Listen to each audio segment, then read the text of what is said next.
présenter mon équipe. Gabriel, c'est moi. Julia et Julia, nous sommes brésiliens. Et Mahra et Madil sont libanais.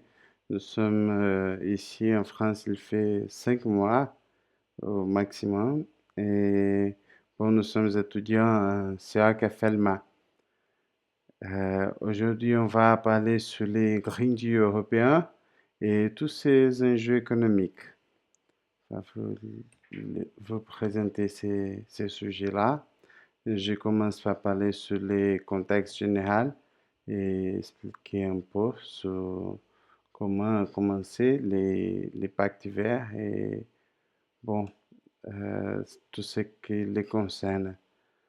Après, Julia va parler sur les objectifs principaux et Madi va parler sur les moyens financiers, Mara sur les bénéfices et les limites du Green Deal. Et après, ensuite, Julia va parler sur l'impact du Green Deal sur la réduction des émissions maintenant et l'adaptation climatique. Enfin, on va arriver à une conclusion et sur ce sujet donner nos opinions. Les pactes verts et les changements climatiques. Les Green Deal européens est une stratégie lancée par l'Union européenne en 2019 euh, visant à atteindre la neutralité carbone d'ici 2050. Son objectif est de transformer l'économie européenne pour qu'elle devienne durable et bon, c'est à travers des investissements massifs et favorisant une économie verte et circulaire. C'est une feuille de route pour rendre l'Europe climatiquement neutre et économiquement compétitive à long terme. Euh, c'est, c'est un jeu qui utilise plusieurs composantes pour arriver à ces objectifs-là. Alors, pour les objectifs clés, le principal, c'est la neutralité carbone d'ici 2050. Et pour obtenir ça, on devra réduire en 55% les émissions de gaz à effet de serre d'ici 2030 par rapport au niveau des années 90. En chiffres, ça serait diminuer les émissions de 3,3 milliards à environ 1,5 milliard de tonnes de gaz carbonique par an. Un autre objectif très important, c'est l'économie circulaire, qui c'est l'utilisation plus efficace des ressources. Et c'est très lié les trois R, c'est la réduction, le recyclage et la réutilisation tant de matières premières, mais aussi de produits finaux pour faire en fait l'économie circuler.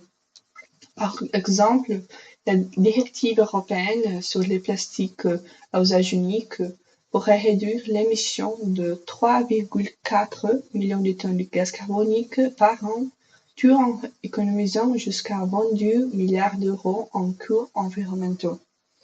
Pour les énergies renouvelables, l'objectif c'est remplacer les énergies fossiles pour eux. En fait, en 2022, dans l'Union européenne, les énergies renouvelables représentaient déjà 22% de la consommation totale. Et ces chiffres devraient augmenter d'ici 2030 jusqu'à 40% de la consommation totale pour obtenir ces objectifs. Ça dépendra aussi des investissements massifs dans les infrastructures et la production d'énergie.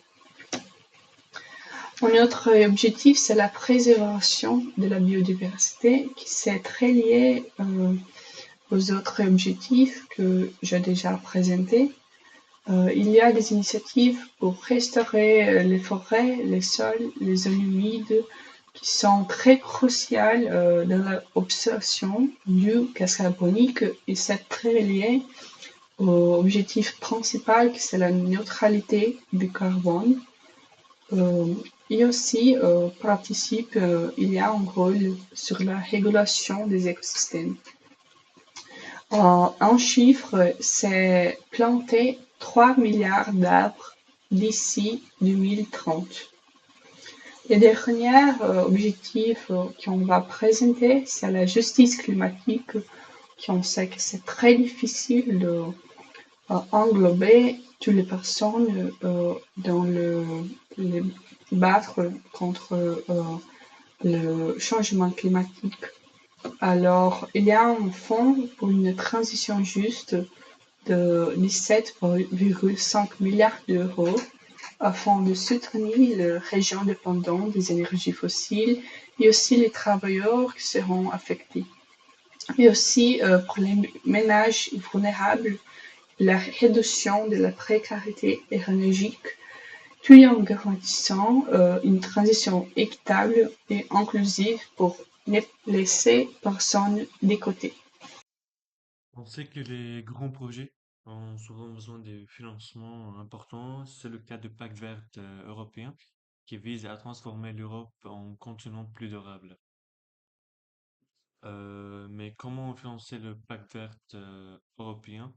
Le Pacte vert s'appuie sur plusieurs sources de financement. 503 milliards d'euros de budget de l'Union européenne, de 79 milliards, un fonds lancé en 2021 pour encourager les investissements, 25 milliards grâce au marché de carbone, 100 milliards pour aider les régions vulnérables et 114 milliards viennent des financements nationaux.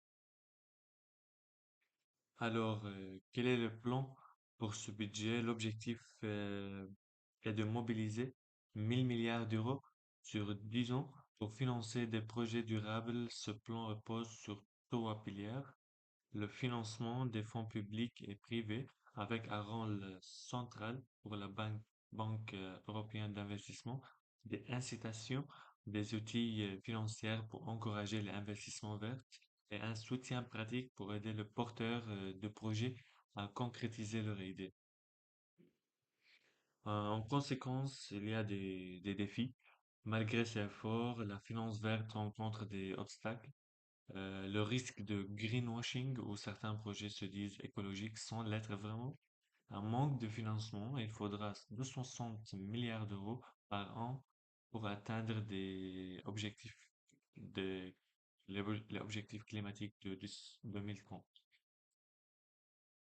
Et des inégalités d'accès au financement, surtout des régions dépendantes des énergies fossiles. Conclusion, pour réussir la transition écologique, il faut combiner les investissements publics et privés avec des incitations efficaces, mais surtout il faut mieux coordonner les actions, avoir des règles claires et garantir une participation équitable. C'est ainsi qu'on pourra bâtir une Europe plus durable et plus juste. Dans cette partie, je vais présenter les bénéfices et les limites du Green Deal. Le Green Deal européen vise principalement à lutter contre le changement climatique. Un des objectifs majeurs est de réduire les émissions nettes de gaz à effet de serre d'au moins 55% d'ici 2030 par rapport au niveau de 1990. Cette mesure est essentielle pour limiter le réchauffement climatique à 1,5 degré Celsius et répondre aux engagements pris dans l'accord de Paris. En plus de ces bienfaits environnementaux, ce plan stimule la création d'emplois verts. On estime qu'on pourra créer environ 475 000 postes nets d'ici 2030 dans le secteur des énergies renouvelables.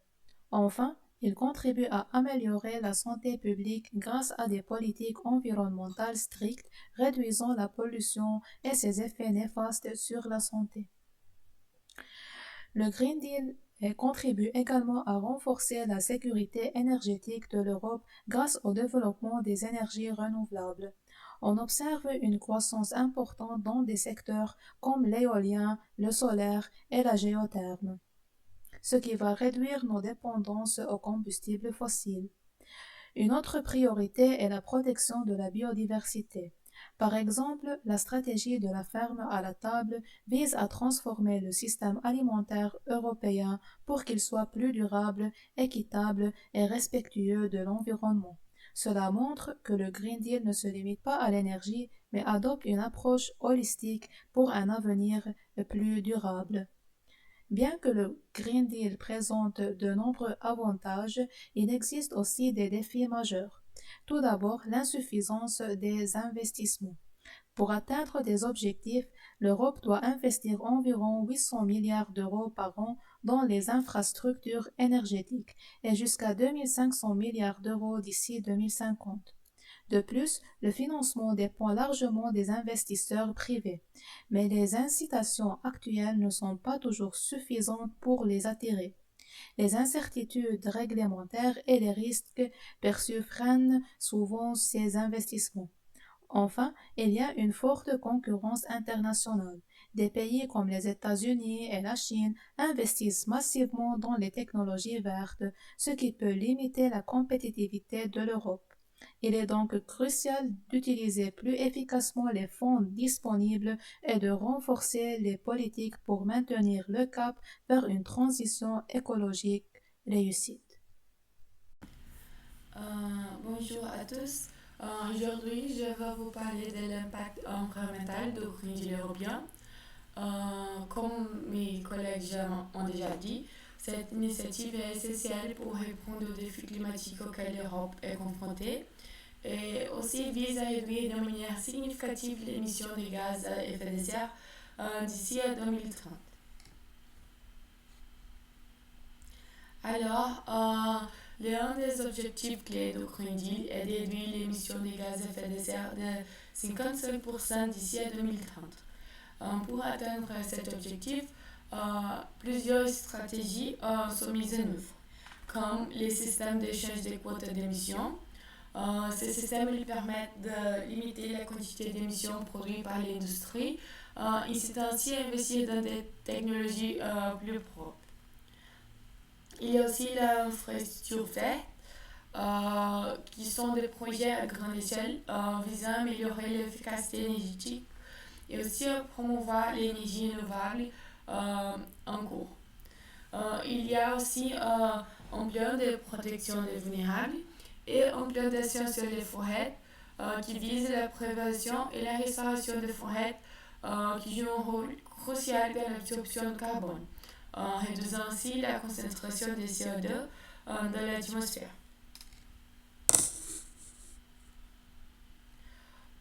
Pour l'adaptation climatique, l'impact du changement climatique est déjà visible avec des phénomènes météorologiques extrêmes qui coûtent chaque année environ 2 milliards d'euros à l'économie européenne. Alors, les Green Deal insistent sur l'importance de renforcer la résilience climatique, adoptant des mesures qui protègent l'écosystème et aussi l'infrastructure face aux tempêtes, inondations et aussi sécheresse.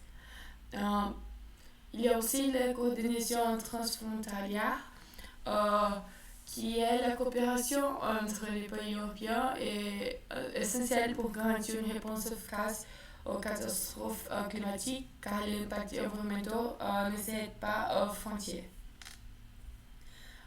Pour fond, je vous montre un graphique qui montre la réduction d'émissions depuis 1990. Il y a aussi les projections avec les mesures qui sont déjà faites et jusqu'à 2035.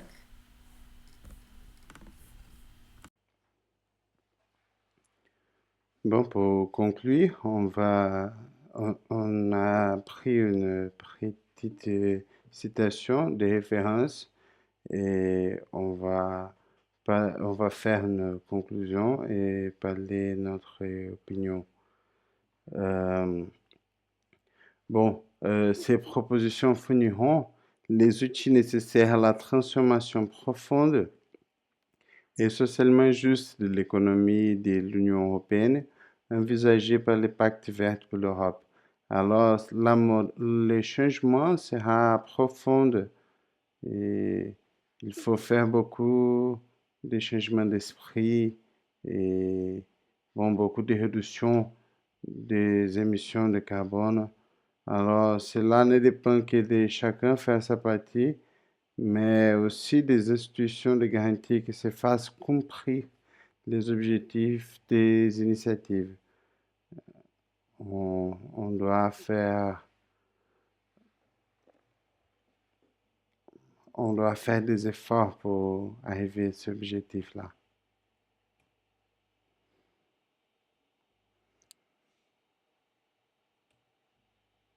Ici nos références. Merci à tous.